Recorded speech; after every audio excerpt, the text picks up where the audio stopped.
No dia 2 de dezembro de 1956, um pequeno grupo, uma pequena tropa, uma pequena quadrilha, com um dos membros, o líder, Che Guevara, desembarcava ali na ilha de Cuba e sendo recebido de 566, uma enxurrada, onde que milhares, dezenas ali de revolucionários morreram e outros foram presos. Só que, incrível que pareça, líder Che Guevara não desistiu. Após 3 anos, retornou ali naquela ilha, conseguiu ganhar e marchou pela Havana com toda a honra e toda a glória. E livrou a população da tirania, das mazelas que ele havia visto no mundo afora. Você olhando essa pequena história de luta, glamour, vitória contra os opressores, parece até bonita. Parece uma coisa linda, onde que inspira milhares de pessoas no mundo inteiro com a linda camiseta dele, pregando a libertação de todas as opressões que existe mundial.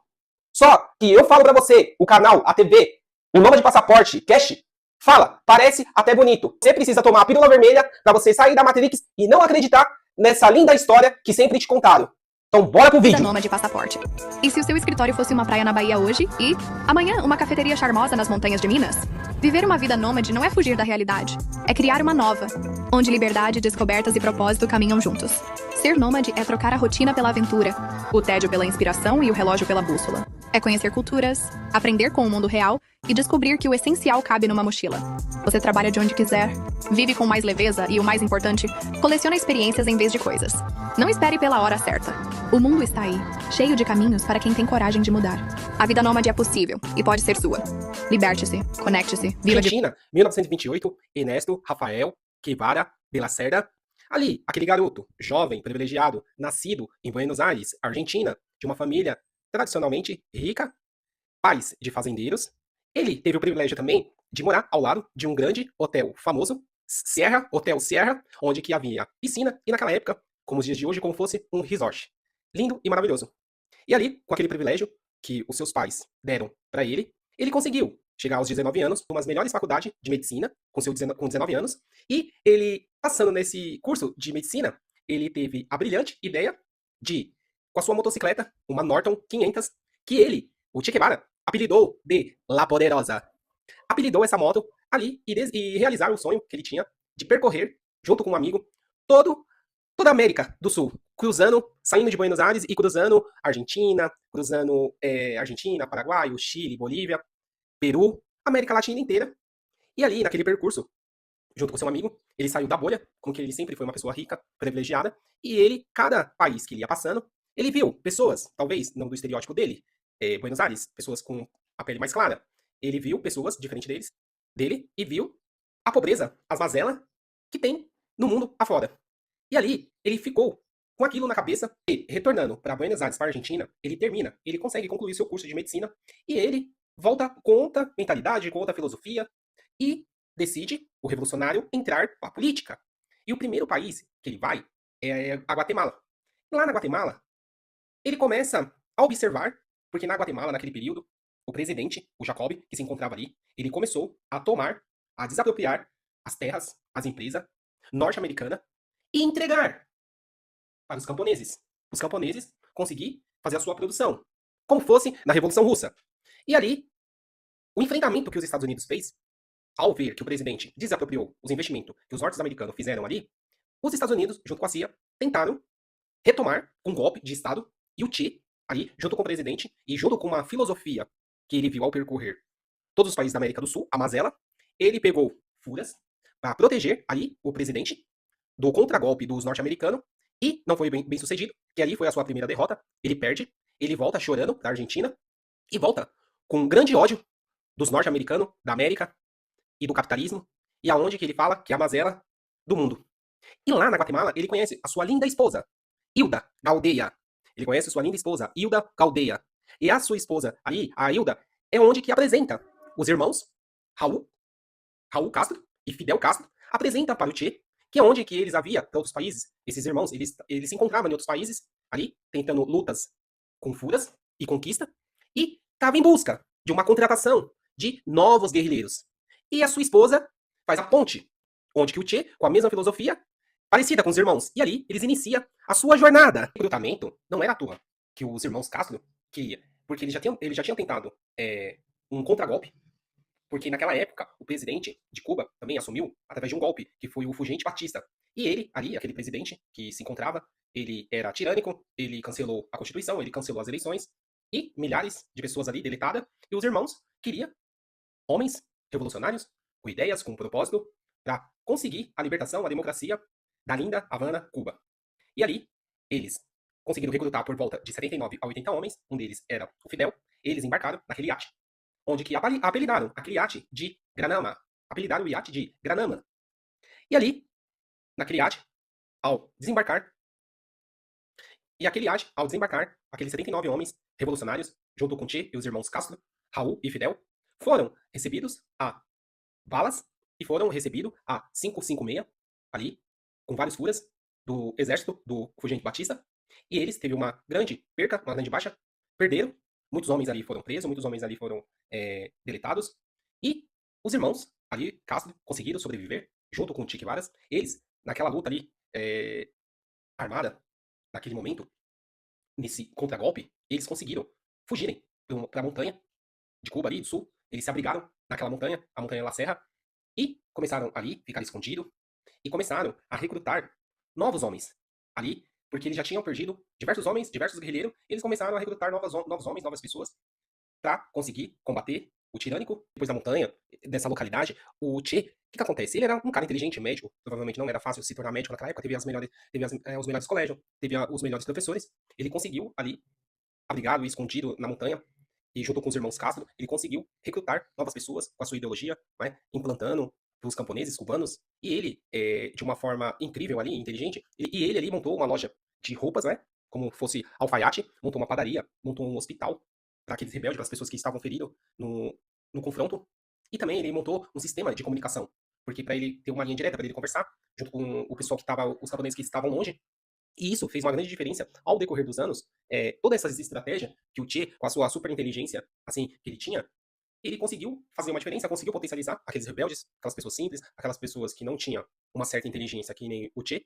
E ali eles conseguiram ampliar homens, conseguiu fazer uma linha de frente ali nas trincheiras gigantesca para confrontar do exército Batista e ele conseguiu acumulando ali vitórias e vitórias ali de uma certa forma boa, de uma certa forma ali, de uma certa forma que fazia ele aumentar a sua patente e conseguir ficar mais consagrado ali, junto com aqueles rebeldes e junto com aqueles revolucionários. Depois de todo esse recrutamento desses homens, ele percorrendo ali, chegando perto da capital, onde que uma capital antes, a capital Santa Clara, ali foi uma luta incrível, que era 10 homens do exército Fulgente Batista para um homem dos revolucionários, do Che.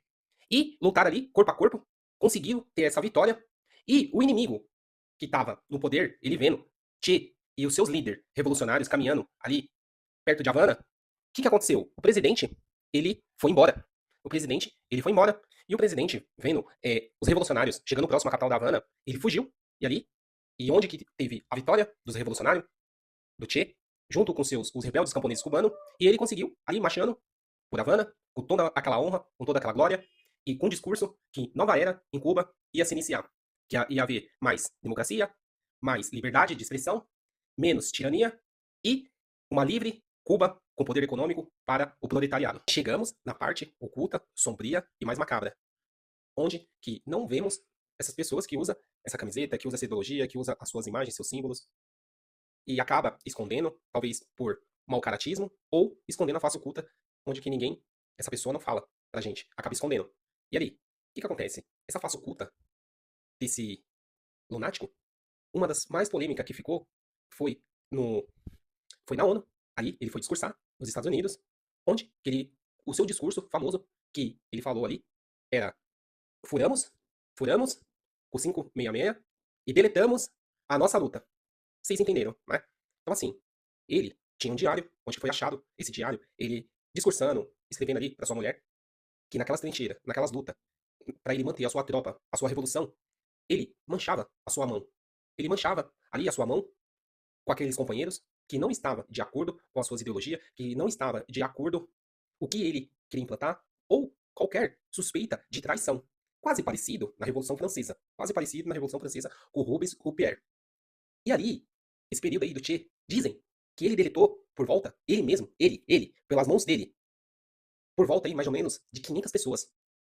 E a mando dele, por volta de mais ou menos 3.000 pessoas. Como que eu falei, ele tinha até um apelido, o Carniceiro de La Cabana. O Carniceiro de La Cabana. As pessoas ali conheciam ele com aquela fúria, com aquele ódio que ele tinha, porque ele sempre pregava ali, dizem que ele fazia paredões, e ele não gostava de pessoas ali do mesmo gênero, talvez pessoas que dizem, né, do mesmo estereótipo, e tinha paredões ali de deletação daquelas pessoas, e ele obrigava os parentes ao pegar ali o corpo, percorrer ali toda aquela lama de morango do corpo das pessoas, ali, vermelho. Então assim, gente, é histórias, relatos. Aí muitas pessoas vão falar, é diários escondido, diários inexistente, diários que não existiam, que implantaram, que forjaram.